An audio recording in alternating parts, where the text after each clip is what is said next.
So anytime you hear the word kit in Splatoon, it's referring to the sub and special combination that's given to a main weapon.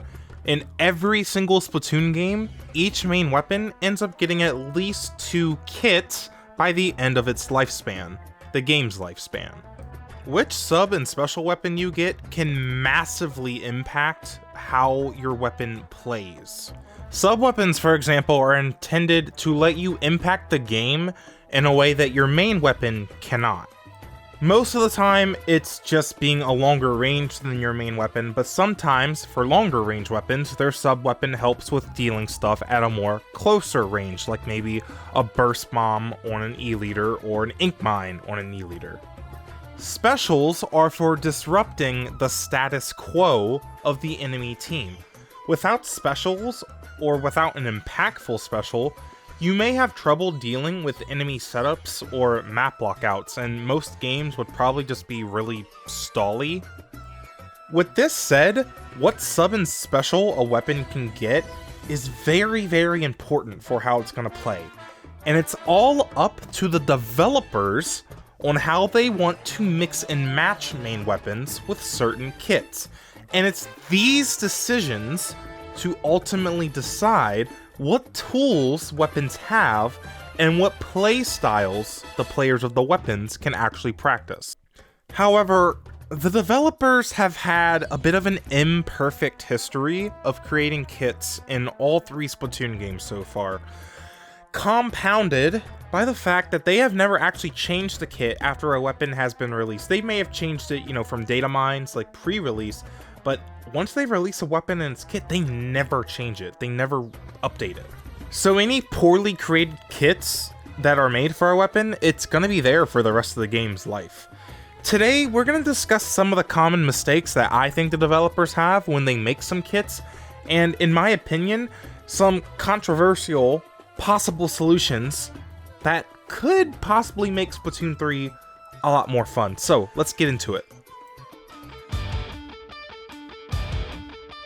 One major problem the developers seem to have is they make too many just similar kits. In Splatoon 2, this was a major and common problem, as weapons in similar roles, or just outright similar main weapons, would have very similar kits, sometimes with the exact same special and a different type of sub or just a different type of bomb. For example, the Kenza Splattershot and the NZAP 89 both were shooters that could paint with missiles. They both had bombs. Heavy, Splatling, Splat Charger, and Custom Jet Squelcher all had Stingray, and they were long-range backline weapons. Splattershot Jr. and NZAP were competing for the Armor Bot spam role of the game. Foil Squeezer versus Forged Splattershot Pro, they both had the Bubble Blower. Foil Squeezer just outclassed Forge Pro as a main weapon, and then, the in-parry Splat Dualies, the Tenatech Splattershot, the Splashomatic, they all were kind of shorter range. They could paint, they could slay, they all had Inkjet. So again, some of these were healthier or more balanced, like Junior and NZAP both had their times in the meta. Some had just different metas, but in the case of, again, Forge Splattershot Pro, when Foil Squeezer came out, we didn't really see Forge get used ever again. This makes a lot of the weapons in the game obsolete instead of having further diversity. But that was Splatoon 2. Splatoon 2 had only 9 specials and 11 subs near its release when a lot of those weapons were made, so you could excuse that. But let's talk about Splatoon 3. This seemed to be kind of solved on release, as we had, 15 specials, now 17 in the game? So, there's so many different specials they can give to so many weapons. However, they have started to still make some questionable kit choices as Splatoon 3 updates continue. L3 Nozzle Nose D and the Vanilla Mini Splatling have the exact same kit, and they're both very similar main weapons. They paint kind of mid-range, they paint very well, they use run speed very well. Them having the exact same kit is just very redundant. The Dapple Dualies Navo gets Reef Slider. Tetra Dualies are a dually that already has Reef Slider, so it's just a worse Tetra Dually at that point. And then if you checked out my last video, Splashomatic Neo, or the Neo Splashomatic, is the biggest offender. Splash literally had Zipcaster in the trailer, and it would have been the first shooter with Zipcaster, but instead, they made it a Tenatech splatter shot that has a suction bomb instead. It's literally, I don't think they've actually made two more similar weapons in the history of Splatoon than the Tensatech and the Splash-O-Matic. We have 17 specials in this game. Why do Splash-O-Matic and Splattershot have the exact same special and the same type of bomb? But yet we still don't have a shooter with Zipcaster. Heck, there's like so many shooters, like there's 2 shooters, or 3 if you count the L3 with Crab Tank, and then the other one that has Crab Tank are dualies. There's no other weapon class with Crab Tank. Squid Beacons are a really cool sub-weapon, but they're not on any weapons that can really use Squid Beacon, besides maybe Tenebrella, which just sucks anyways. None of the weapons with Squid Beacon can actually get into the map without a sub-weapon because they have toothpick range. Another problem is specials and subs sometimes literally have no synergy with the main weapon. What the hell is an Aerospray supposed to do with a Fizzy Bomb and Reef Slider? Genuinely. It's known that Aerospray can't do much outside of painting, so why give it a Reef Slider when that's meant for more aggressive weapons? Back to beacons, they love giving Squid Beacons to weapons that have toothpick range. Dapple Dualies and Sploosh, and even a Crack-On Roller. They want to be on the front lines, sneaking around. They depend on their team to paint for them. They're not in the space to even put beacons in smart places, and they really need a sub-weapon that helps them move or poke outside of their range. They don't want a beacon. They want either a curling bomb, any type of bomb, literally anything else. And then you think a strong main weapon like Ballpoint Splatling with a strong sub-weapon like Fizzy Bomb sounds really busted. But a Ballpoint Splatling is going to be constantly firing at long range with its recharging mechanic. It does not want to take the time to stop, refill its ink, and spend an entire second charging its Fizzy when it could have just been firing its main weapon to hit at the same range anyways. Hydra with Auto Bomb, another Splatling that just does not have time to stop, its 2-minute charge time to throw a bomb that's probably not going to get that much value for it.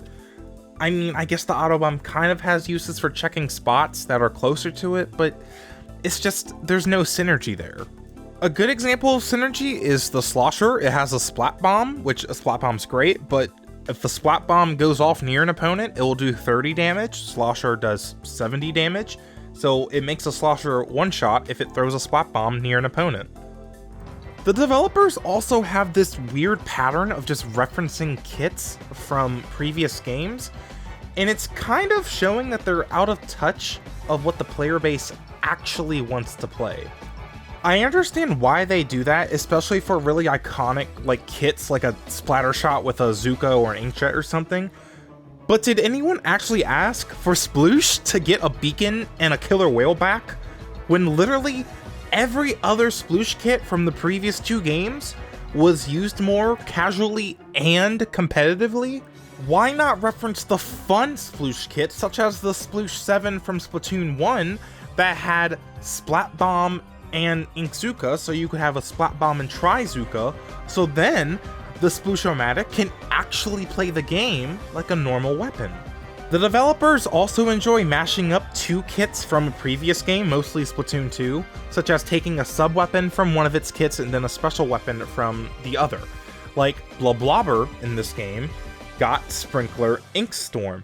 Bloblobber had very 2 solid kits in Splatoon 2, but the hybrid kit they went with, where they took the Sprinkler from the Deco kit and then the Inkstorm from the Vanilla kit, that's kind of the worst parts of both of the kits. If you flip that around, it'd be cooler if it had Splash Wall, like it did, to hold space more stubbornly, and then maybe give it a faster displacement special of, I guess, like Tri-Strike or something, so it can sit back and farm.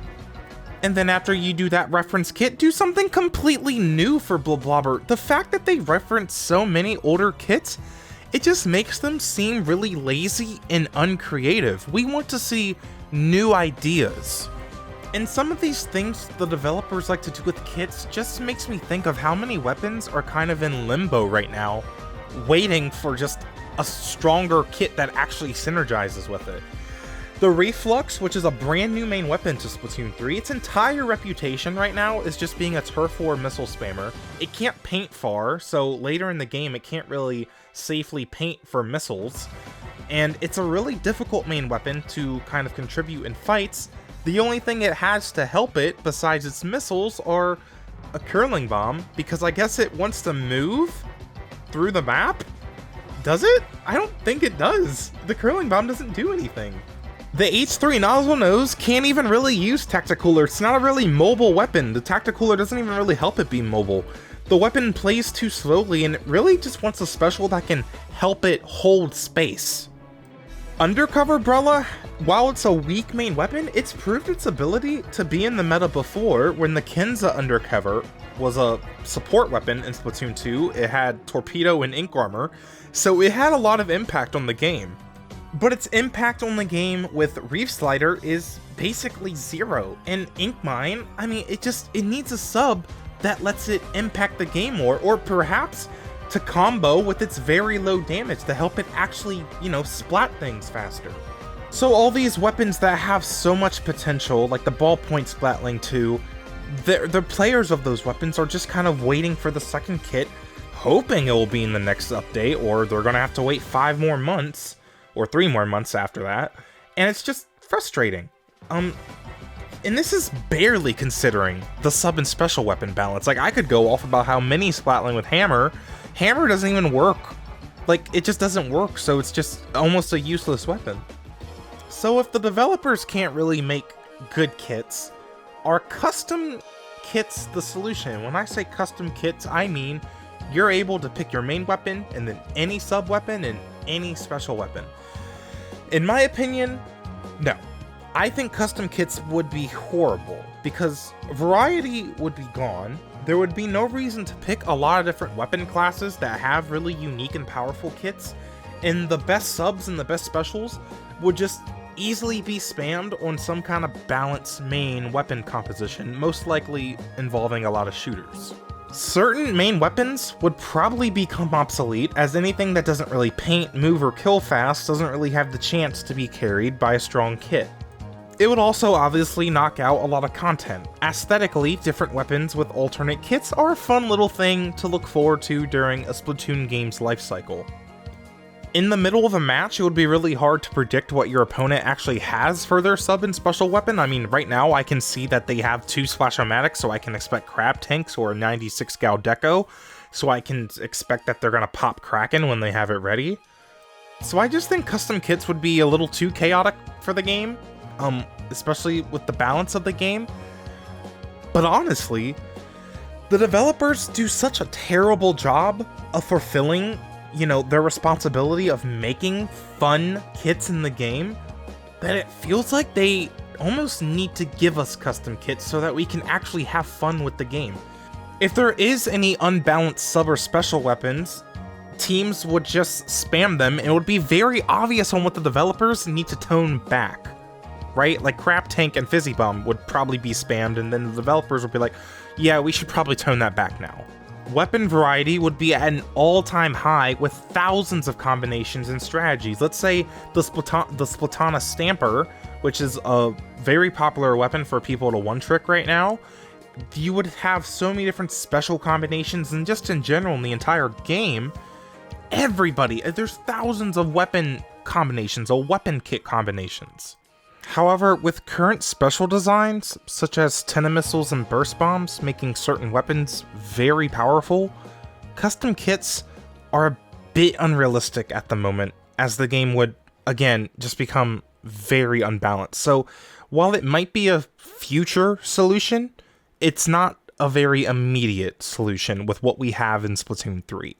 So this means the responsibility is on the developers to make the kits, and we really need them to bring some bold kit designs and bold ideas to actually spark and create some really fun weapons and playstyles. Splatoon 1 had many powerful kit combinations in the game, and it was very fun.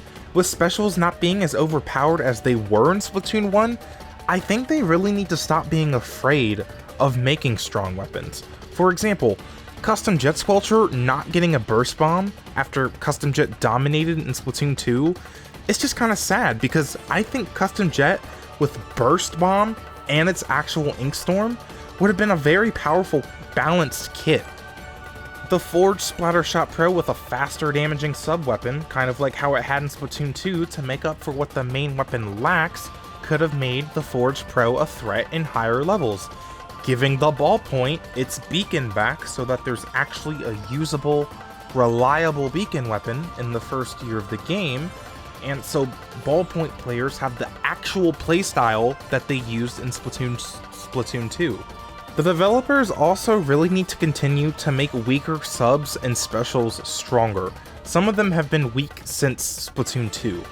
There are some really brilliant kit designs in this game, but parts of the kit that have great synergy, they're just not strong enough. Rapid Blaster Deco with a quality Inkjet would be a really strong mid-range weapon, but because Inkjet just struggles against so many things in the game right now, it's kind of just losing the game if you click your special button. Almost any and all Toxic Mist weapons that you see used in higher levels of the game are because its main and special weapon are really good. The Toxic Mist is just kind of there. I would like to see Toxic Mist actually have more impact on the game, similar to what Disruptor did in Splatoon 1, so that when people pick a Toxic Mist weapon, it's not just like the Toxic Mist is a throwaway sub, it's like you can actually do stuff with your sub that's interesting. Going back to Mini and L3D, if Hammer was a very reliable special, I would maybe be interested in playing Mini again. I played it in Splatoon 2, I don't play it in Splatoon 3 at all. In conclusion, it's smart to let the developers have specific kits for weapons to kind of promote specific playstyles, and it's a really easy system for them to manage and keep the game balanced somewhat. But I think the developers sometimes just sometimes, not all the time, they sometimes flub this responsibility, especially with some of these new weapons. Like, this last update has been kind of unacceptable, like the Splash Neo, the L3D getting Hammer, the Custom Jet not getting a Burst Bomb. And it's really unacceptable to have so many similar kits this early in the game's lifespan because we lack a lot of diversity at the moment. On a positive note, the developers have done a decent job at making a lot of fun kits as well. The Tri-Slosher Nouveau and the Splatana Stamper come to mind as near perfect kits. The Tri-Slosher has a combo sub and a special that kind of enforces its playstyle. The Splatana Stamper has a really powerful combo sub and a special that really lets it get on Crab Tank. And speaking of Crab Tank, even though it's very overpowered, I think the Splash-O-Matic with Burst Bomb and Crab Tank have been one of the more enjoyable meta weapons to use, honestly. So with that all said, I want to know what you guys think. Do you guys think the kits in this game are quality? What kits kind of frustrate you? What kits do you really like? Could we do, like, some positivity? And I also want to know what your opinion is on, custom kits. Do you think custom kits should happen in Splatoon 3? Should they happen maybe in Splatoon 4? Should they never happen? Let me know what you guys think down in the comments below. I'm Dreamy Zach. Follow me on Twitter and subscribe to the channel if you want more Splatoon content, and I will see you guys next time.